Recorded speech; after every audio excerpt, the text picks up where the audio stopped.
Bob Dylan wins Nobel Literature Prize. U.S. singer Bob Dylan has been awarded the 2016 Nobel Prize for Literature, becoming the first songwriter to win the prestigious award. The 75-year-old rock legend received the prize for having created new poetic expressions within the great American song tradition. The balladeer, artist and actor is the first American to win since novelist Toni Morrison in 1993. His songs include Blowin' in the Wind and The Times They Are A-Changin'. Sarah Danius, permanent secretary of the Swedish Academy, said Dylan had been chosen because he was a great poet in the English-speaking tradition. For 54 years now he's been at it, reinventing himself, constantly creating a new identity, she told reporters in Stockholm.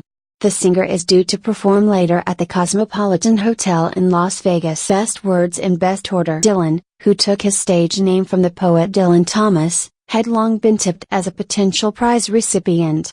Few experts, though, expected the Academy to extend the award to a genre such as folk rock music. Former poet laureate Sir Andrew Motion is among those to have previously praised Dylan's lyrics, saying his songs work as poems. They have often extremely skillful rhyming aspects to them. He told the BBC they're often the best words in the best order. Analysis by Colin Patterson, entertainment correspondent. Bob Dylan, the first person to win a Nobel Prize the same day as he plays a gig in Las Vegas. What makes a man who has only ever written 3 books a suitable winner of the Nobel Prize for Literature? Bob Dylan arguably made the lyrics more important than the music. Last Friday Dylan supported the Rolling Stones at the Desert Trip Festival in California. Bob Dylan arguably made the lyrics more important than the music. Last Friday Dylan supported the Rolling Stones at the Desert Trip Festival in California, and his set included Rainy Day Women number 12 and 35 from that very album. It is a song with a refrain "Everybody must get stoned," leading to decades-long debates about whether it deals with Old Testament-style punishment or a call to smoke cannabis, or most probably both. Few would argue that is one of his finest lyrics, but it does demonstrate the mixture of political questioning,